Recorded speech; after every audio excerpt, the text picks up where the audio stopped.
मिरजेत भर दिवसा हातात कोयता घेऊन कापड दुकानावर अज्ञात तरुणाचा हल्ला. घटना सीसीटीव्हीत कैद.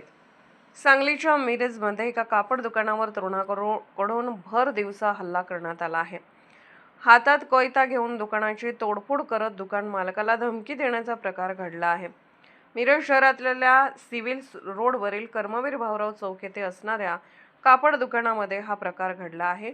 सायंकाळच्या सुमारास एक अज्ञात तरुणाने हातात कोयता घेत थेट दुकानासमोर असणाऱ्या कपड्याचे रॅकवर हल्ला केला. त्यानंतर थेट दुकानामध्ये येऊन दुकानाच्या समोरील बाजूस असणाऱ्या काचेची तोडफोड करत दुकान मालकाला दुकान बंद करण्याची धमकी देत निघून गेला आहे. हल्ल्याचा थरार सीसीटीव्हीमध्ये कैद झाला असून या घटनेची मिरज शहर पोलीस ठाण्यामध्ये नोंद झाली आहे.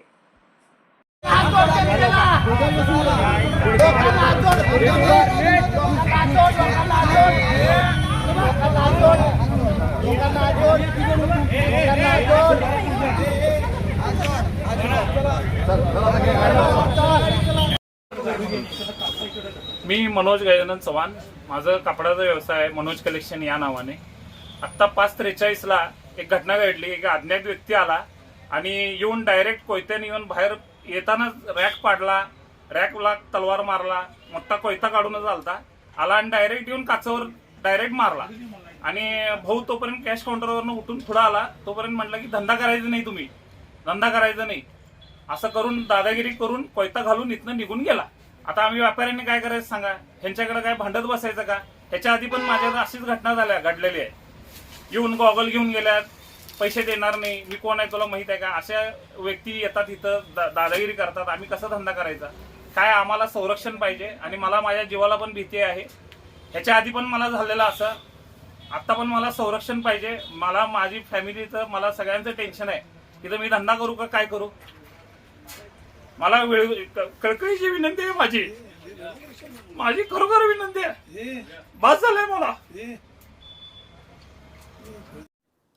मी किरण चौगले, पोलीस निरीक्षक, मिरज शहर पोलीस स्टेशन. आज सायंकाळी 6 वाजताच्या दरम्यान मनोज गजानन चव्हाण, आदर्श घरकुल सोसायटी लोकमान्य कॉलनीच्या बाजूला राहणार, यांच्याकडे दुकानामध्ये कर्मवीर भाऊराव चौकात यांचं दुकान आहे कपड्याचं. त्या ठिकाणी येऊन एक इसम येऊन लोकांना कोयता हातात घेऊन दहशत निर्माण करत असताना मिळून आला. अशी माहिती मिळाल्यानंतर तात्काळ आम्ही त्या ठिकाणी पोहोचून आम्ही त्याला त्याच्या माहितीवरून, गोपनीय माहितीवरून त्याला ताब्यात घेऊन त्याच्यावर कारवाई केलेली आहे. 425 प्रमाणे गुन्हा दाखल केलेला आहे, आर्म ऍक्ट प्रमाणे. त्याच्याकडचा कोयता आणि हे जप्त करण्याची प्रोसिजर चालू आहे आणि पोलीस स्टेशनला गुन्हा दाखल करण्याची तजवीज चालू आहे.